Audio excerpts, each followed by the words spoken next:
What's up mga kamata? For today's ganap nga ay papunta nga kami ngayon ng bukid dahil dun nga isi-celebrate yung birthday ng aking bunsong kapatid. Hinaman nga ako nitong si Daddy Rowell na ako na nga muna daw ang mag-drive papunta sa bukid, hindi daw yung puro sakay na nga lang daw ang ginagawa ko. Sige lang, kako nga sa kanya pero hindi ko nga sure kung ligtas pa nga kaming makakarating sa aming pupuntahan. Hala uy, wag naman, tok. Medyo matagal na nga kasi nung huli nga akong nag-drive at ngayon na nga lang talaga ulit na ulit. Uy, eto nga, thank you Lord at nakarating naman kami ng maayos din sa bukid. Nakarating na tayo, yay! So tara. Dini nga ako sa lugar na to ay bukid lamang ho ang tawag namin at para na rin sa kaalaman ng iba wala po kaming sariling bukid. Uy, at madalas nga lang talaga kami nagtatambay dito gawa nga ng simula nga na nagpapagawa sila ate ng bahay. At total nga mga kamata nakarating na nga ho kayo dito sa may video ko ipapakita ko na rin sa inyo yung loob. Hala, feeling hindi sa'yo yan.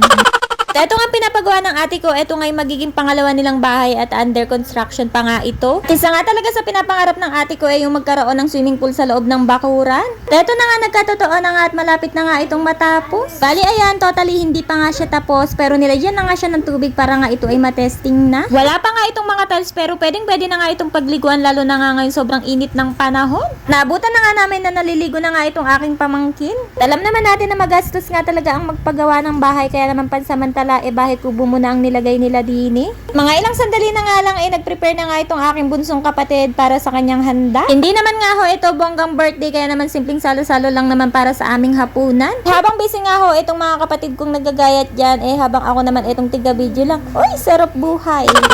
Buti na nga lang ho talaga dini sa bukid nila ate na isipan magpatayo ng bahay. Kaya naman kahit papaano meron nga kaming natatambayan na medyo malamig-lamig na lugar. Uy, minsan din na nga ho talaga sa kubo natutulog sila nanay at tatay. Kaya nga ho na mas presko nga talaga yung hangin dito. Habang busy nga yung iba, eto nga si nanay busy nga rin ho na nagluluto ng kadin at iba pang mga ulam. Tapos yung iba nga ay busy nga ho sa pag-iiyaw ng isda. Eto na nga inabot na nga ho kami ng gabi sa pag-prepare ng pagkain ay sila lang pala dahil ang tanging ambag ko nga lang pala dito ay ang kumain. Uy!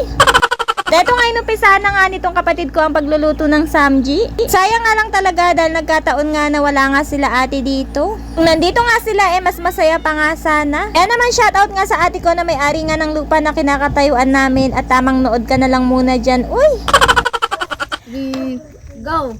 Happy birthday to you. Happy birthday to you. Happy birthday, happy birthday, happy birthday, Erwin. Blow your candle. O, diba ang sisigla namin kumanta parang hindi lang kumain. Uy! After na nga ho namin kumain ito, nagkayayaan na nga ho kami maligo dito sa may swimming pool. Di nga ho napapuno itong pool ng tubig gawa nga ho nung malapit na nga siyang mapuno tsaka pa bumigay yung generator. Pero ayos nga lang dahil medyo malalim naman itong swimming pool. Sa init nga talaga ho ng panahon parang ayaw mo na nga talagang umahon sa tubig. O siya mga kamata hanggang dito na nga lang muna. Bye!